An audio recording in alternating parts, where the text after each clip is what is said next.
Random House Audio presents An Absence So Great by Jane Kirkpatrick, read for you by Susan Denaker. How could I ever prepare for an absence the size of you? Adapted from Coastal Home by Mark Doty. Absence is to love what wind is to fire. It extinguishes the small. It enkindles the great. Comte de Bussy-Robutin.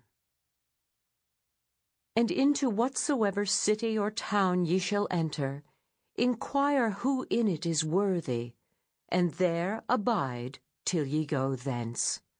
Matthew 10:11. Loneliness.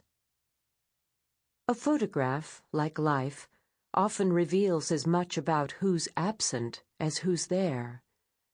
This child's name is Misha, the son of Russian immigrants who arrived at the Johnson studio in Milwaukee, Wisconsin. The woman, the mother and wife, or so I assumed, wore a brightly colored headscarf tied beneath her square chin. The cloth framed a somber face the color of a toddler's first tooth. A thick shawl with fringe shimmered as she whispered, comforting the baby wrapped in her arms.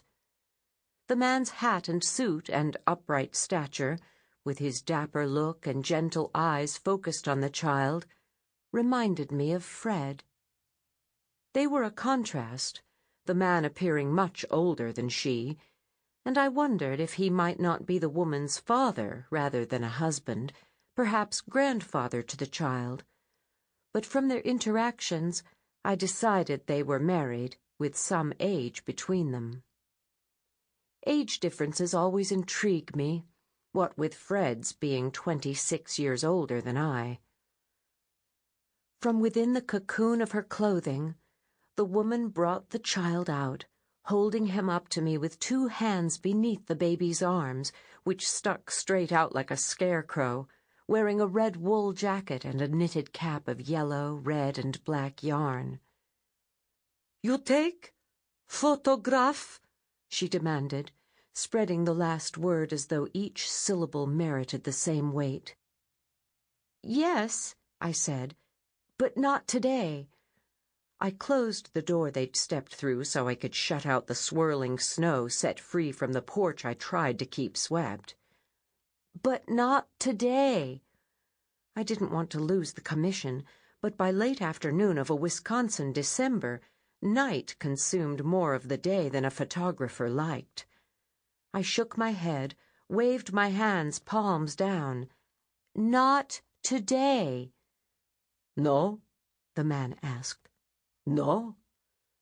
The woman pulled the child back into her woolen shawl, shrugged her shoulders at the man. I pointed up toward the window. "No light," I said. "I could use the flash, but it casts deep shadows on the subject." The Johnson studio wasn't anything grand like the Bauer studio of Winona, Minnesota, the one I'd been trained in. It lacked the skylights that brought in the very essence of a photographer's life, warm, natural light. "You come early tomorrow," I told him. "Your son can wear the christening dress again." "Today. We must do it today," the man said in accented but better English than the woman's. A hard jaw expressed the woman's displeasure, and the child began to fuss. The woman was definitely the mother. The eyebrows on the child stretched in soft brown lines over blue eyes, just like those on the woman who held him.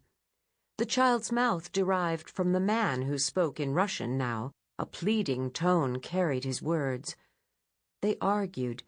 Agony threaded his posture with palms outstretched, pleading. He wanted this photograph more than she did.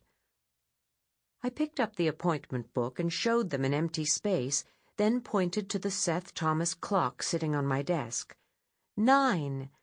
In the morning, I repeated, all the while looking at the child's face, the expressive eyes so full of trust, and yet with a hint of concern, as though he could feel the tension between these adults. "Today," the man turned back to me. "Even with poor light, it must be today. Tomorrow she goes away." His voice cracked as he averted his eyes. "You might not be happy with the result," I told him. "It will be all I have," he said. "They go back. The photograph is all she leaves me." The emotion in his voice was likely more than he wanted to share with me, but I found that this often happened in my studio. Photographs could expose discomforts, which often led to confessions. I nodded assent and brought them into the operating room, that place within a photographer's studio where light and living begin their journey onto paper and posterity. The woman advanced as I moved the chair around to capture whatever I could of the fading light. I set up a lamp. It was not an easy exposure. I thought of what Fred, my mentor, would do in the same circumstance, then stopped myself. I'd not compare the results. I tried my best not to allow thoughts of anything Fred did to come into my head, though I failed at that more often than not. A human weakness. I was here in Milwaukee to learn what I needed to pay attention to, and it wasn't memories of Fred. I turned to see the woman remove the child's woolen jacket and cap, and waited for her to remove her own, as I thought they'd all be in the photograph. But she handed me the child. "Just Misha," the man said. That decision, too, revealed more than they perhaps intended. The mother and child were leaving, but only the child was to be captured for his memory. Misha's weight was no more than a watermelon. Delicate tatting stitched its way up the skirt. The flounced collar emphasized the roundness of the infant's face. My sister Lily, a seamstress, would have approved of the fine hand-stitching on the child's garment, quite likely a christening gown. Misha looked angelic, with those trusting blue eyes staring into mine. "It will be better if you hold him," I said. "He'll look more relaxed." The man shook his head. "Just the child." The woman pointed to a plant stand with a turned pedestal of maple and a flat seat that held a large fern. I moved the child to my hip. I had a younger brother and sister and carried infants that way, my arm around Misha's waist, his stocking legs dangling loose.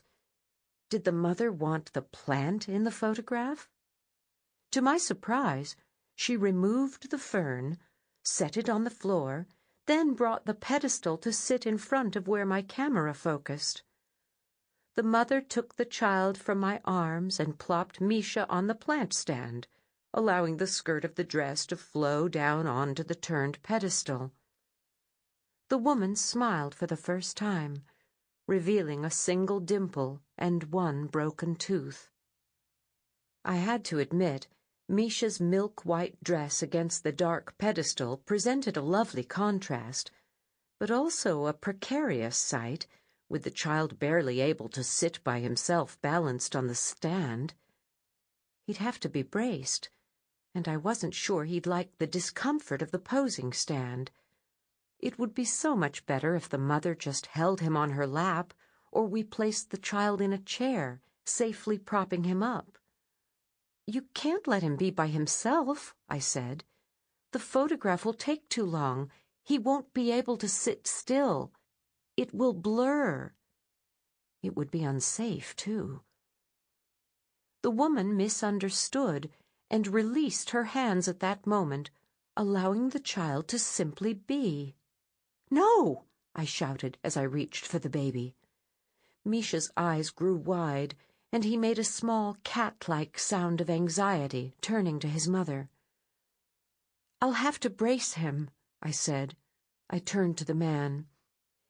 "Tell your wife she'll have to hold the child steady until just before I take the picture, to be safe, even with the brace." The man nodded, spoke to his wife, who secured the child. Sample complete. Ready to continue?